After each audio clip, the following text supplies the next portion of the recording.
I'm hoping that you're all doing great. Welcome, everyone. Today we are talking GMAT. A lot of you have been wondering, how do we crack GMAT? What is GMAT all about? What's the format? How can we really go about, GMAT preparation? And today we have somebody very, very special, somebody part of our family, your GMAT mentor at MBA Litmus. We have Pooja. Pooja is an ISB alumnus. Pooja, welcome. How you doing today? And today is very, very important because a lot of people are looking up to you in terms of understanding as to how can they really get GMAT cracked and then get into a top college as you did to ISB Hyderabad. Yeah, no, I'm super excited. To be honest, I am a Core 24 alum, so I was in their shoes not very long ago.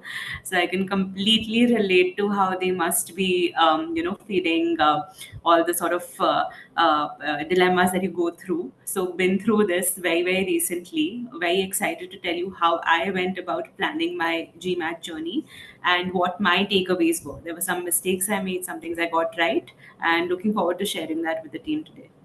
Great. Looking forward to everybody asking all the questions in the chat box as well. And we'd be happy to help and take all the questions, ask all the difficult questions now that Pooja is here. And we would get everything that we need to crack GMAT. Let's go ahead, Pooja. Yeah, so I'll just bring up my screen just a minute.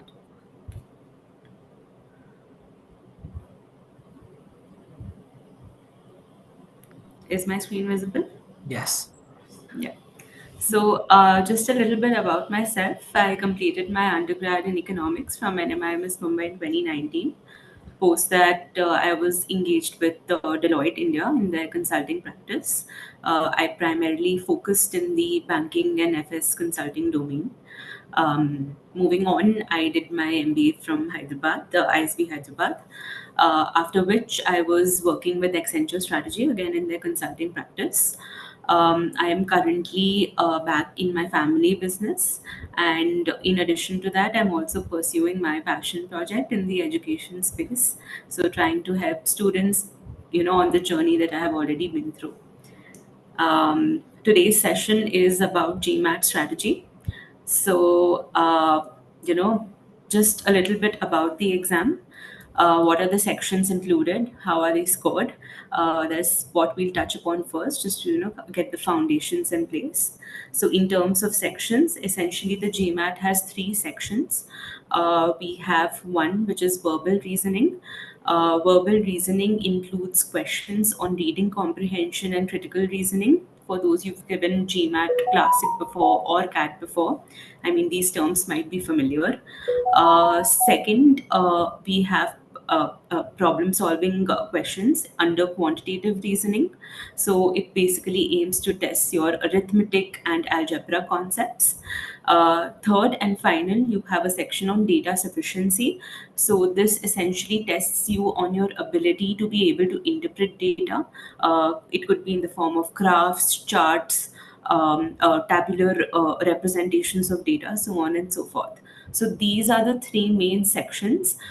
For those of you who have given the GMAT Classic earlier, you will notice that AWA as a section has been dropped now. Integrated reasoning, parts of it are now included in data sufficiency itself. Quantitative reasoning only includes problem solving now. Data sufficiency as a section has now been moved to the data insights part of it. Secondly, earlier the exam was around 3 hours, but now the GMAT exam is about 2 hours 15 minutes, where you have 45 minutes for each section. The questions in each section range from about 20 to 23. So you have on average 2 minutes per question for the exam. In this particular focused edition, you have equal weightage to all the three sections. So it becomes very, very important that you are focusing on all three of them. Unlike the previous versions where integrated reasoning was not included in the final score. Uh, One thing to note here is that in this focus edition of the GMAT, geometry is no longer tested in the quantitative reasoning section, and sentence correction, which was, I think, one of the most feared topics, is no longer tested in the verbal reasoning section. Coming to the scoring for the exam, each section has a Yeah, sorry yeah. to interrupt. If in case you're moving with the slides and then the slides are not coming up. So, Okay. yeah, yeah, yeah. I am on slide 2, GMAT Focus Edition format. Right now, I think it's showing slide one itself. Okay. Yeah. Okay. Now we are on slide two. Yes. Yes. Okay. Perfect. So yes, how are they scored?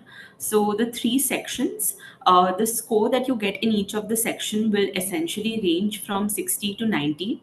How do you come to the score? Depends on the percentile that you've gotten in that particular section. For those of you who are not comfortable with the concept of percentile, who've not attempted CAT or GMAT before, essentially, let's say you get 90 percentile, 94 percentile in a particular section, verbal, for instance. That 94 percentile means that you are in the top 6% of the test takers for that particular exam. So that is what it translates to. Now, how do you connect this percentile to the score that you get in the section? So, for example, 94.4 percentile in the verbal reasoning section of the GMAT section will correspond to a score of 85 in the 60 to 90 range.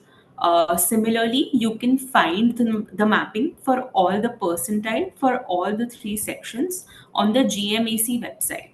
GMAC is the institute that hosts the GMAT exam, uh, and they have something called concordance tables. So these concordance tables is something that you can look at to see which percentile is mapping to which score, and that will sort of help you in defining what your target score needs to be for each section as well. So that was on the scoring part of it. One important thing to note when it comes to scoring in GMAT vis-a-vis other aptitude tests like CAT or ZAT or NMAT is that the GMAT is an adaptive test. Like the scoring happens in an adaptive manner. What that essentially means is that suppose that you answer two or three questions right in a row, the subsequent question that you answer is going to be of a difficulty level higher than the previous one. And if you have answered a question wrong, the subsequent question that you answer is going to be at a level of difficulty which is lower than the previous one. So that is what the GMAT sort of adapts itself to whether or not you're getting questions right or wrong. This makes it very critical that you get more and more questions right in a consecutive manner, because the more number of higher level difficulty questions you answer, the higher your percentile will be, because you are rewarded for answering more high difficulty questions. So definitely something to note, and that is different from other aptitude tests. uh, One critical thing to note with the GMAT focused edition is, as compared to GMAT Classic, for those of you who have taken it before, earlier, let's say you had a score of 700, 710, 750. That is what B schools looked at during their shortlisting process. But now with the focused edition, uh, in addition to the overall score, let's say you get a 675, 695, 750, they will also look at what your sectional scores are. So you need to sort of double down your efforts across sections as well. So let's say if any of you are looking to apply to a school like INSEAD in France, if you go to their website now, you'll see that they have a requirement that you have at least a 66 percentile in quant, at least a 66 percentile in data insights, 60th percentile in verbal. So this is something to be mindful of with the new focused edition coming in. Whatever your target schools are, go to their websites, look at the mean and the average test scores, but also look at the sectional cutoffs as well.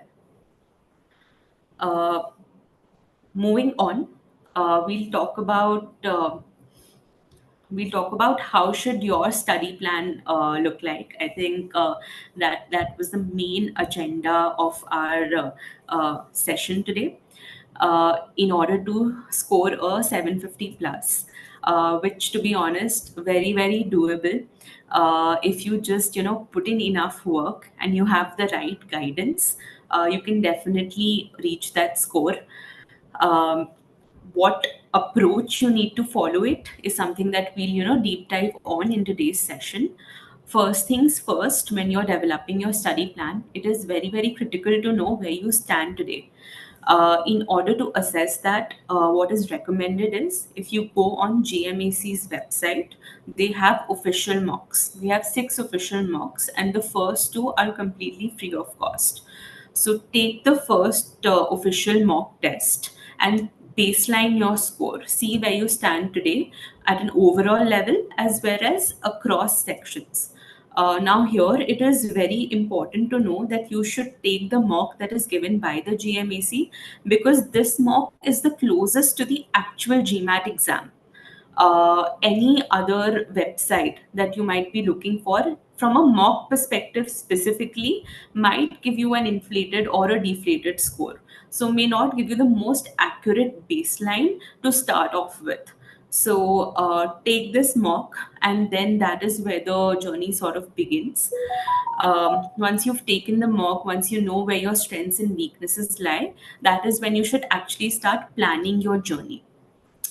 Now, if I had to divide the 1 month in how you go about achieving the 750, in the first sort of 10 to 12 days, your first step should be brushing up on the concepts across the 3 sections. So you have verbal reasoning, quantitative, and data insights.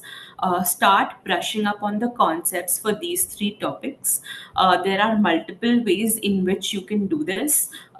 There are videos on YouTube. There is a lot of material out there to look at. And of course, you can join a coaching platform like MBA Litmus, which will help you sort of, get into the details of every concept available.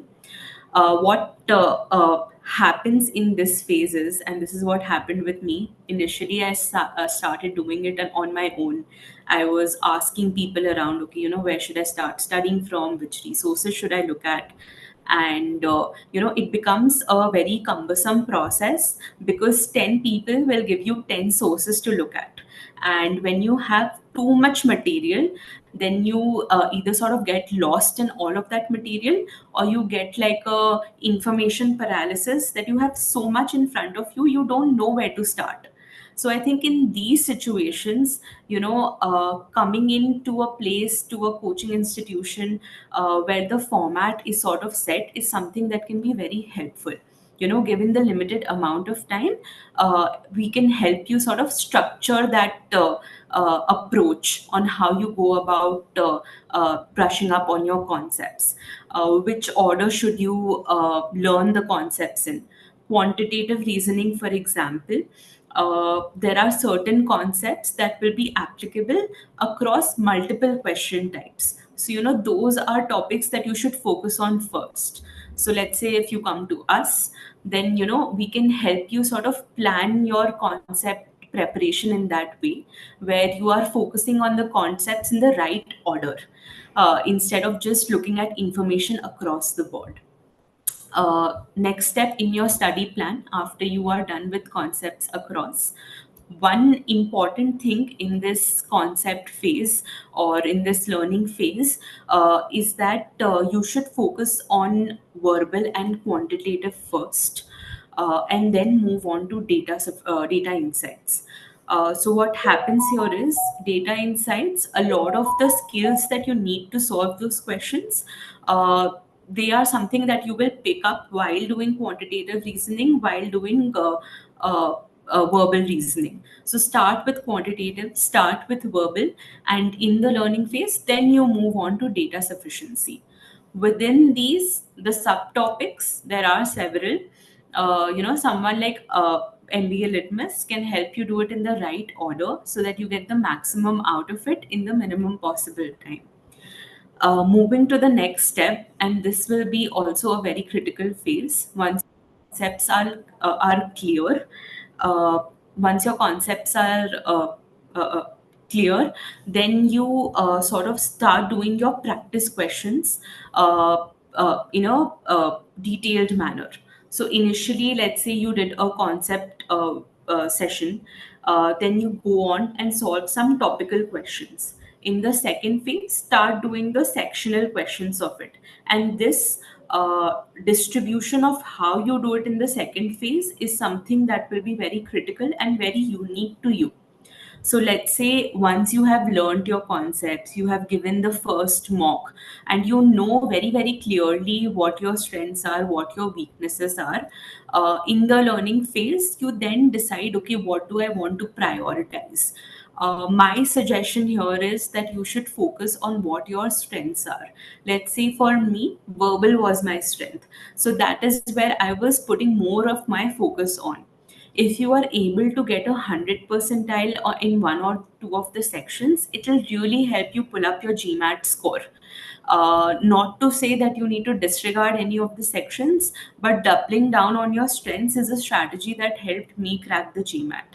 The first phase of learning that way of taking the mock becomes very critical into identifying how your second phase of the preparation goes. The second very important thing to do in the phase where you're just practicing is maintaining an error log. I think that is a very, very critical thing that I did. So, what essentially is an error log? When you are answering the questions, maintain like a Google Sheets or any sort of Notion tracker. What you can do is you have a column on what the question number is, what is the source of that question, what is the uh, topic or subtopic. Maybe let's say it's verbal reading comprehension. What is the type of question under reading comprehension? Maybe it could be what is the main idea of the passage. And then you have a part on whether you answered it correctly, incorrectly. If incorrectly, then what went wrong? Why did you answer it incorrectly? So it takes some additional time, but I feel it is very helpful if you can maintain this error log, because let's say 2 3 days into the preparation phase, you can always refer back to this error log and see the patterns. Like if you filter out the questions you answered incorrectly in the verbal section, you might just see, okay, the main idea of the passage is something that you're answering incorrectly throughout. So that is what you need to focus on. So this helps make the preparation journey much more efficient, and you can cover more ground in a much shorter amount of time. This is where I think most students sort of lag behind and are not able to do it faster. So maintaining an error log is very helpful. You know exactly what your weak spots are through that Excel, and exactly what you need to sort of build on and work on. So that is basically your second phase of the preparation journey. And your third and final phase in the study plan, this could be, let's say, the last week of your preparation in that 1 month, where you just double down and do the rest of the mocks that are available on the GMAC website. Have one day where you take the mock, and the next day where you are analyzing what went right and what went wrong on the mock. As you may have understood, from whatever I have said so far, I think as much as it is important to learn the concepts and to answer and practice multiple questions, it is equally important to analyze what your mistakes are, where you're making mistakes. So maintaining that error log plus reviewing your mocks is something that becomes extremely critical. So, in your study plan, make sure that there is enough time for it.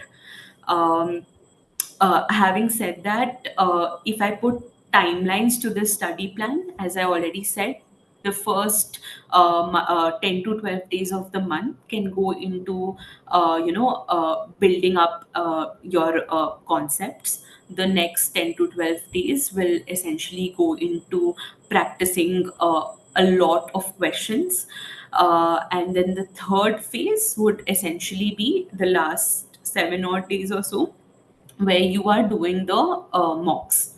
So this is like a comprehensive plan, which you can then customize based on your error logs, on discussions with, let's say, people who've already been there, to refine your score further.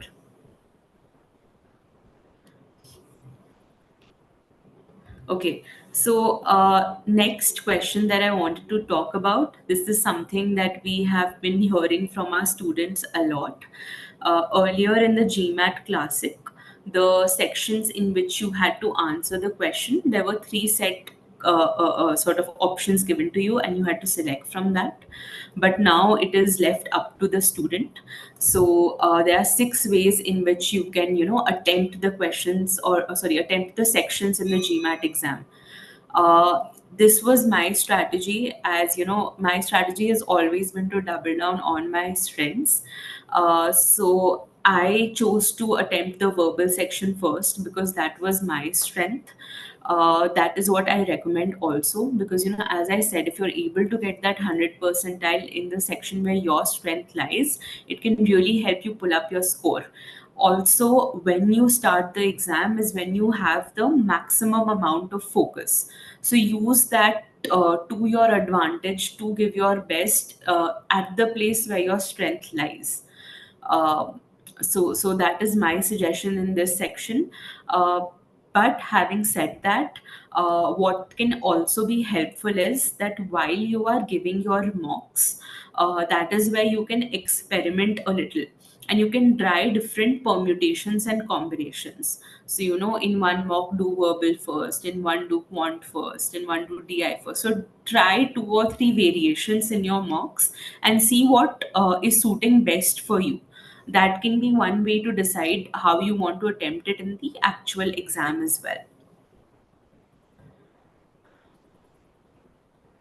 Uh, and moving on, next, what are the things to keep in mind in your preparation journey? So just some do's and don'ts that I learned from my own practice. One thing would be that for the mocks specifically, to not use multiple sources to give your mocks. GMAT, as I already told you, is an adaptive exam, so no one has the exact algorithm that goes into it, except GMAT.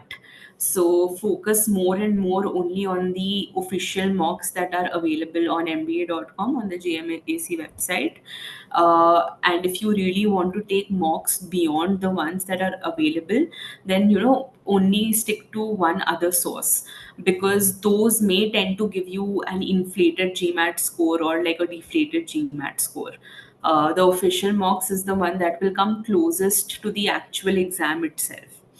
It is a slightly expensive purchase, but definitely worth investing in.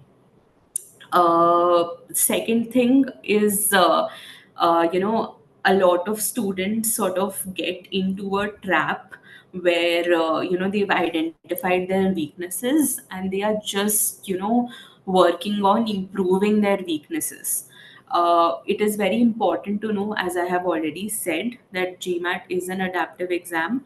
The more hard level questions you are able to solve, the higher your percentile goes up. So that is more and more possible in situations where your strengths lie. So definitely give enough amount of time to your areas of strength as well, because that can really help you pull up your score.